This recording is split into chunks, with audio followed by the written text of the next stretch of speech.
Heading डालेंगे audit procedures, लिखेंगे audit procedures as per SA number 330। Audit procedures basically होते हैं हमारे टू टाइप्स के, first is compliance procedures and second is substantive procedures. सारे students दो एरो लगा के लिखना। ऑडिट प्रोसीजर्स कितने तरीके के हैं? दो तरीके के, first compliance and second is substantive. Compliance procedures के नीचे लिखेंगे इसे बोलते हैं सीपी, सब्सटैंटिव प्रोसीजर्स के नीचे लिखेंगे इसे बोलते हैं SP. Compliance refers to CP and substantive refers to SP. जहां पे ऑडिटर क्लाइंट ऑर्गेनाइजेशन का आईसी सिस्टम वेरीफाई करेगा, जहां पे ऑडिटर क्लाइंट ऑर्गेनाइजेशन का इंटरनल कंट्रोल सिस्टम वेरीफाई करेगा, तो वो प्रोसीजर्स को बोलते हैं कंप्लायंस प्रोसीजर्स। तो बेसिकली कंप्लायंस प्रोसीजर्स लगा के ऑडिटर कौन सा सिस्टम चेक कर रहा है? क्लाइंट का इंटरनल कंट्रोल सिस्टम चेक कर रहा है, ठीक है। और सेकंड सब्सटैंटिव प्रोसीजर्स, जहां पे ऑडिटर क्लाइंट ऑर्गेनाइजेशन का जाके अकाउंटिंग सिस्टम चेक कर रहा है, उन प्रोसीजर्स को क्या बोलते हैं? Substantive procedures. तो बेसिकली कंप्लायंस प्रोसीजर्स में चेकिंग किसकी हो रही है? आईसी सिस्टम की, और सब्सटैंटिव प्रोसीजर्स में चेकिंग किसकी हो रही है? अकाउंटिंग सिस्टम की, ठीक है। तो जहां पे आपने कंप्लायंस और सब्सटैंटिव प्रोसीजर्स लिखे हैं, इनके नीचे दो दो अल्फाबेट्स लिखना, C and R, C and R, where C refers to कौन से प्रोसीजर्स के थ्रू क्या चीजें चेक होंगी, एंड आर रेफर्स टू दोनों प्रोसीजर्स के क्या रिजल्ट निकलेंगे। फर्स्ट आना कंप्लायंस प्रोसीजर्स में, सी मतलब क्या है? कंप्लायंस प्रोसीजर्स का चेकिंग। कंप्लायंस प्रोसीजर में किसकी चेकिंग हो रही है? क्या लिखेंगे चेकिंग में? कौन सा वर्ड डालेंगे? आईसी सिस्टम लिखना। कंप्लायंस प्रोसीजर के आगे लिखना सी में। बेसिकली यहाँ पे ऑडिटर क्या चीज वेरीफाई कर रहा है? क्लाइंट ऑर्गेनाइजेशन का आईसी सिस्टम वेरीफाई कर रहा है, लिख लेना आईसी सिस्टम। नेक्स्ट पे आना सब्सटैंटिव प्रोसीजर्स, सी वर्ड, यहाँ पे क्या चेक हो रहा है? Accounting system.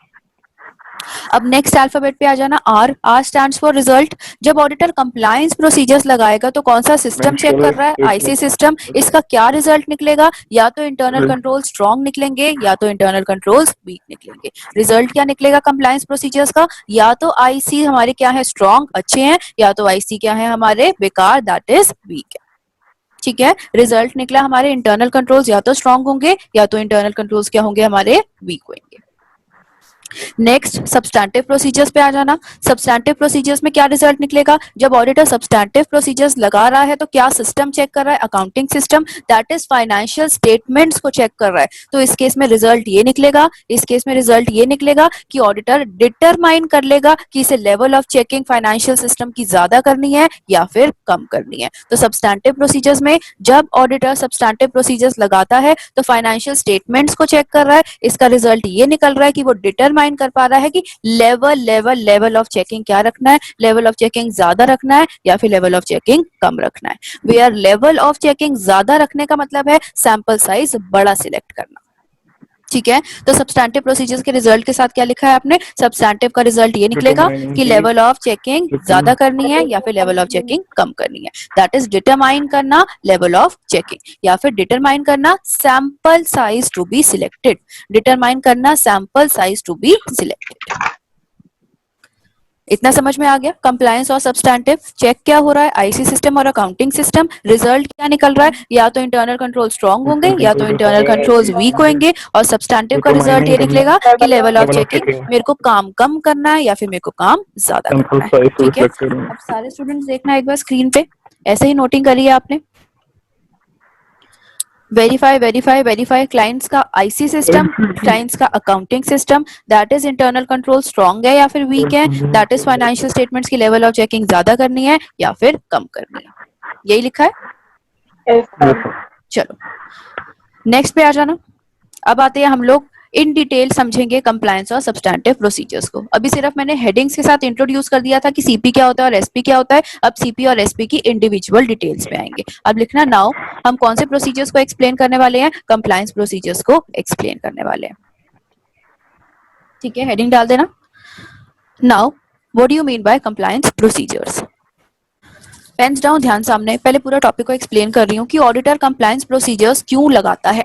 सारे स्टूडेंट्स ध्यान देना सामने, जब भी आप किसी ऑर्गेनाइजेशन की ऑडिट करने जाओगे, जब आप भी किसी ऑर्गेनाइजेशन की ऑडिट करने जाओगे तो डे 1 पे, फर्स्ट डे पे जाके कभी भी फाइनेंशियल स्टेटमेंट्स की वेरिफिकेशन स्टार्ट नहीं कर देना। कोई भी ऑडिटर जाएगा क्लाइंट ऑर्गेनाइजेशन में, डे 1 पे सबसे पहले वो ऑब्जर्वेशन वाला प्रोसेस लगाएगा। कौन सा ऑडिट प्रोसीजर लगाएगा? ऑब्जर्वेशन वाला ऑडिट प्रोसीजर लगाएगा और सारी चीजों को क्या करेगा? ऑब्जर्व करेगा।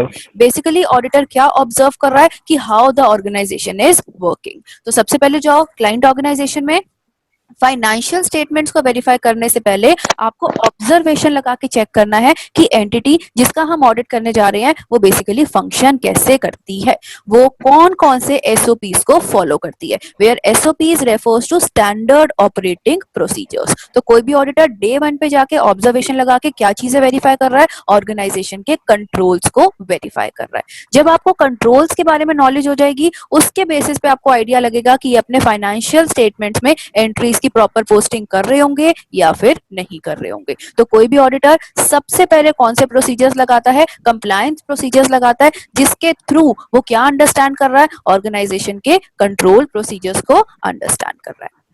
ठीक है, जिस भी ऑर्गेनाइजेशन के इंटरनल कंट्रोल स्ट्रांग होंगे उसका डैश एनवायरनमेंट बहुत अच्छा माना जाएगा।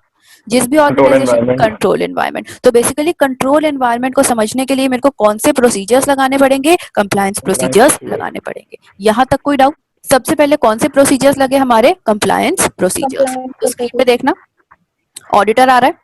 ऑडिट के डे 1 पे जब वो ऑडिट स्टार्ट करेगा, सबसे पहले इसको क्या करना है? अंडरस्टैंड करना है कंट्रोल्स को। क्या करना है? अंडरस्टैंड करना है कंट्रोल्स को या फिर एसओपीस को। वेयर एसओपी क्या था? Standard operating procedures. मतलब हर ऑर्गेनाइजेशन लिख के रखेगी कि हम लोग काम कैसे करने वाले हैं, उन चीजों को क्या बोलते हैं? Standard operating procedures. तो ऑडिटर डे 1 पे क्या कर रहा है? अंडरस्टैंड कर रहा है कंट्रोल्स को, एसओपीस को, that is how the entity is functioning. कैसे कर रहा है ये काम? By applying CP.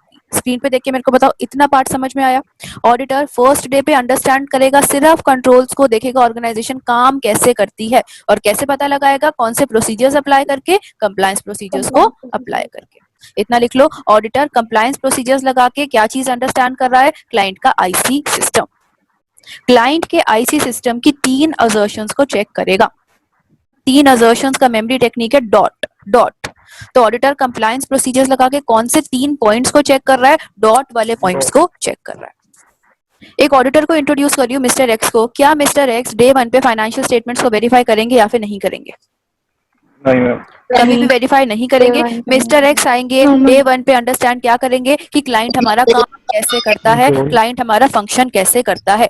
जो ऑडिट प्रोसीजर्स लगाएंगे उन ऑडिट प्रोसीजर्स को क्या बोलते हैं? Compliance procedures. जब ऑडिटर कंप्लायंस प्रोसीजर्स लगाएगा तो वो इंटरनल कंट्रोल सिस्टम के 3 पॉइंट्स को चेक करने वाला है। 3 पॉइंट्स का नाम है डॉट। डॉट की सिर्फ हेडिंग्स को इंट्रोड्यूस कर रही हूँ। Where D refers to designed, O refers to operating effectiveness and T refers to throughout the year. दोबारा से, D refers to designed, O refers to operating effectiveness and T refers to throughout the year. Headings learn हो गई DOT की।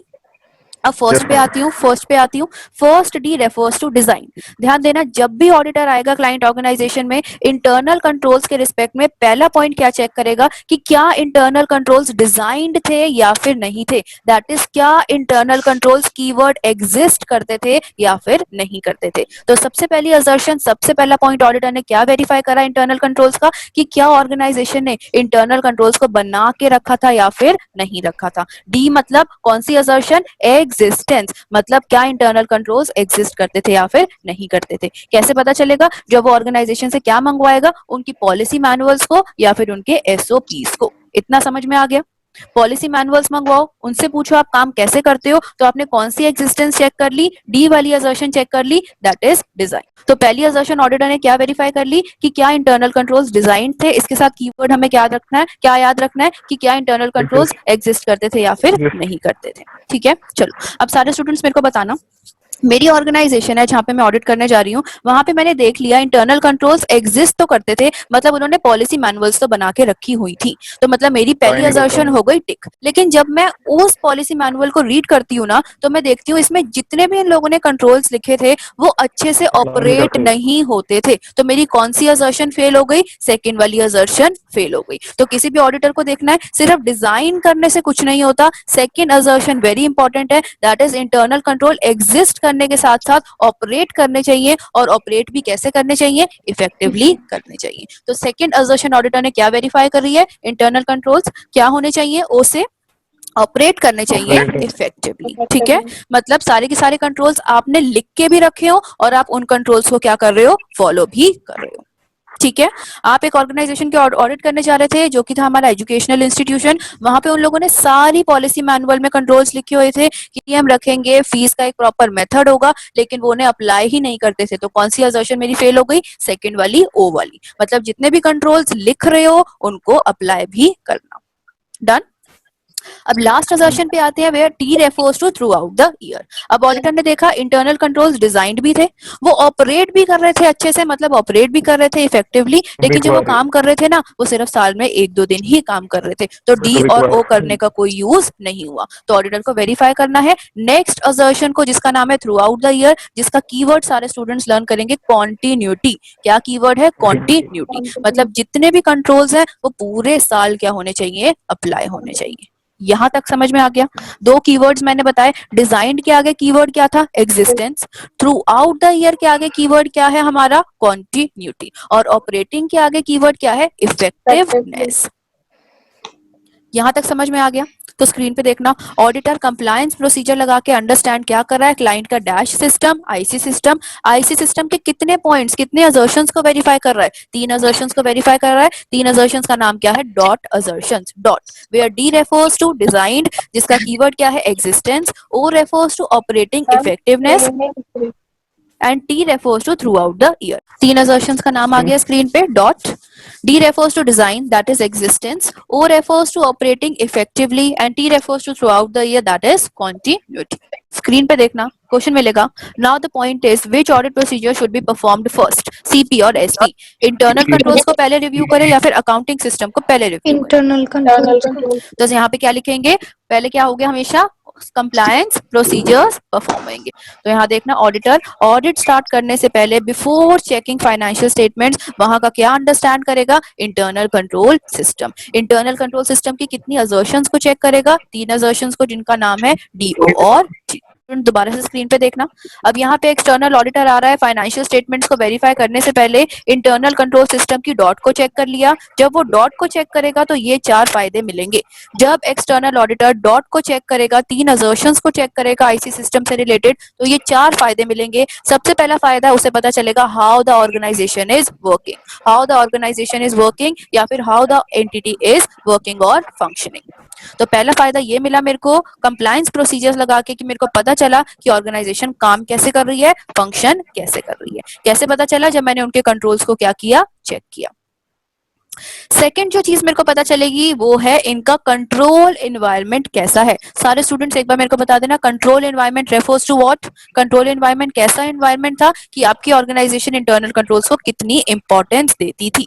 तो जब auditor ने CP लगाए तो पहला फायदा क्या हुआ? उसको पता चल गया एंटिटी हमारी फंक्शन कैसे कर रही है। सेकंड, इसे कौन सा एनवायरनमेंट समझ में आ गया, एनवायरनमेंट का नाम है कंट्रोल एनवायरनमेंट।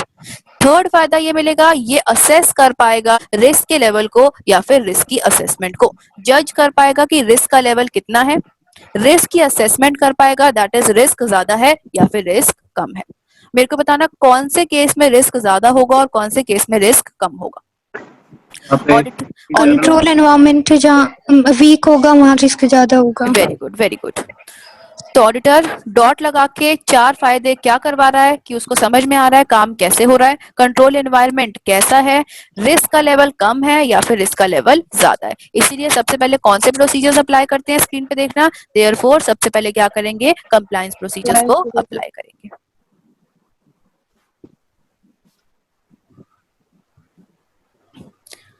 नेक्स्ट, जब ऑडिटर कंप्लायंस प्रोसीजर्स को अप्लाई करेगा तो 2 रिजल्ट निकल सकते हैं, या तो आईसी स्ट्रॉन्ग निकलेंगे या तो आईसी वीक निकलेंगे। लिख लेना। कंप्लायंस प्रोसीजर्स के दो रिजल्ट लिखेंगे, या तो इंटरनल कंट्रोल स्ट्रांग होंगे या तो इंटरनल कंट्रोल्स क्या होंगे हमारे, वीक होंगे। बस स्क्रीन को ऊपर कर रही हूँ। यहाँ पे लास्ट पॉइंट पे देखना, ऑडिटर ने जब इंटरनल कंट्रोल्स को वेरीफाई करा, दैट इज ऑडिटर ने जब कंप्लायंस प्रोसीजर्स लगाए, तो उसे लास्ट पॉइंट क्या पता चला, रिस्क ज्यादा था या फिर रिस्क कम था। स्टूडेंट्स मेरे को आंसर देना, जब आपने कंप्लायंस प्रोसीजर्स लगा लिए, आपको समझ में आ गया ऑर्गेनाइजेशन रिस्की ऑर्गेनाइजेशन है या फिर ऑर्गेनाइजेशन नॉन रिस्की ऑर्गेनाइजेशन है। इस रिस्क के पता लगने से आपके आगे के काम पे क्या इम्पैक्ट पड़ेगा। आपने रिस्क की असेसमेंट कर ली, अब ये रिस्क की असेसमेंट आपके लिए कैसे यूजफुल होगी कि ऑडिटर को पता चलेगा कि फाइनेंशियल स्टेटमेंट्स को ज्यादा वेरीफाई चेक करना है या फिर कम चेक करना अच्छा, है। पहला पॉइंट देखना, अगर रिस्क का लेवल ज्यादा है तो क्या रिजल्ट निकलेगा। अगर रिस्क का लेवल ज्यादा है तो आगे की चेकिंग क्या कर देंगे, हम आगे की चेकिंग क्या कर देंगे, ज्यादा। और अगर रिस्क का लेवल कम है तो हम आगे की चेकिंग क्या करेंगे, कम करेंगे। तो सारे स्टूडेंट ध्यान देना, आप स्क्रीन पे एक वेरी इंपॉर्टेंट पॉइंट को लेके आ रही हूँ। Based upon the results of compliance procedures, based upon the results of compliance procedures, auditor determines the extent of financial statements to be verified. यहाँ पे देखना, वेरी इंपॉर्टेंट वर्ड क्या था, बेस्ड अपॉन कीवर्ड क्या है, रिजल्ट्स ऑफ कंप्लायंस प्रोसीजर। मतलब मेरे compliance procedure का जो भी रिजल्ट निकला, उसके बेसिस पे मैं डिटरमाइन करूंगी कि मेरे को फाइनेंशियल स्टेटमेंट्स को कितने एक्सटेंट में जाके वेरीफाई करना है। तो पेपर में आता है, आप कैसे डिटरमाइन करते हो extent of financial statements to be verified, आप आंसर क्या दोगे, based upon results of compliance procedures. तो मेरा कीवर्ड क्या आएगा, रिजल्ट, रिजल्ट और रिजल्ट। इतना समझ में आ गया। कंप्लायंस प्रोसीजर्स को अप्लाई करने का सोल पर्पस ये था कि आपको पता लगाना था कि आपको एक्सटेंट कितना रखना है फाइनेंशियल स्टेटमेंट्स को वेरीफाई करने का। तो लिख लेना, कंप्लायंस प्रोसीजर के रिजल्ट के बेसिस पे, जहां पे रिजल्ट वर्ड के ऊपर 5 स्टार इंपॉर्टेंट मार्क करना, ये वर्ड लिखना कंपलसरी है। कंप्लायंस प्रोसीजर्स के रिजल्ट के बेसिस पे ऑडिटर डिटरमाइन करेगा the extent of financial statements to be verified. Compliance procedures के रिजल्ट के बेसिस पे ऑडिटर डिटरमाइन करेगा the extent of financial statements to be verified. That is कितने कौन से ऑडिट प्रोसीजर्स लगाने हैं, कितने सब्सटैंटिव प्रोसीजर्स लगाने हैं। ब्रैकेट में देखना, रेड में आपको मिलेगा SP, where SP stands for कितने सब्सटैंटिव प्रोसीजर्स लगाने। सारे स्टूडेंट्स देखना, एनालिसिस। एक ऑडिटर आ रहा है, सबसे पहले कौन से ऑडिट प्रोसीजर्स परफॉर्म करेगा, सीपी या फिर एसपी, सीपी को परफॉर्म करके वो क्या चीज वेरीफाई कर रहा है, क्लाइंट का आईसी सिस्टम। दो रिजल्ट्स निकलेंगे, या तो हमारे इंटरनल कंट्रोल स्ट्रांग होंगे या फिर इंटरनल कंट्रोल्स वीक होंगे। इस रिजल्ट के बेसिस पे ऑडिटर क्या कर रहा है, कंक्लूड कर रहा है कि level of SP to be perform, जिसे क्या बोलते हैं, NTE of SP to be performed. ठीक है, तो लास्ट के जो 3 एरोज है वो है very important, internal control strong है या फिर वीक है, इसके बेसिस पे कंक्लूड करना level of SP to be performed. लिख लेना, इंपॉर्टेंट। लास्ट 3 के आगे दोबारा से स्टार मार्क कर देना, किसके बेसिस पे लेवल डिटरमाइन हो रहा है, आईसी स्ट्रांग या फिर वीक के बेसिस पे। तो सबसे पहले कौन से प्रोसीजर्स अप्लाई करें, सीपी, उसके बाद क्या अप्लाई करें, एसपी। स्क्रीन पे लिखा हुआ है, नोट कर लेना। चलो क्वेश्चन नंबर 1, सबसे ऑडिट प्रोसीजर्स कितने टाइप के होते हैं, ऑडिट प्रोसीजर्स कितने टाइप के होते हैं, 2। Name them.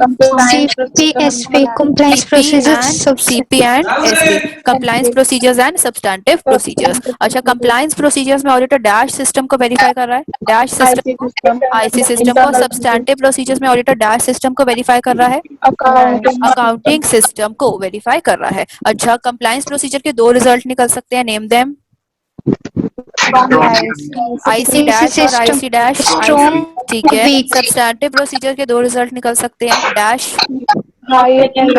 Level of checking ज्यादा या फिर लेवल ऑफ चेकिंग कम, जिसको बोलते हैं SS. SS refers to what, sample size हमें बड़ा सिलेक्ट करना है, ठीक है, सैंपल साइज बड़ा या फिर सैंपल साइज छोटा, ठीक है। सबसे पहले सीपी या फिर एसपी में से कौन से परफॉर्म करेंगे, सीपी। उसके बाद कहाँ आएंगे, एसपी पे, ठीक है। चलो, तो यहाँ इसके साथ कौन सा टॉपिक हमारा ओवर हो गया, टाइप्स ऑफ ऑडिट प्रोसीजर। लेकिन खत्म करने से पहले लास्ट क्वेश्चन बता देना, कौन से ऐसे नंबर ने बताए थे ऑडिट प्रोसीजर्स, ऐसे नंबर 330, ऐसे नंबर 330।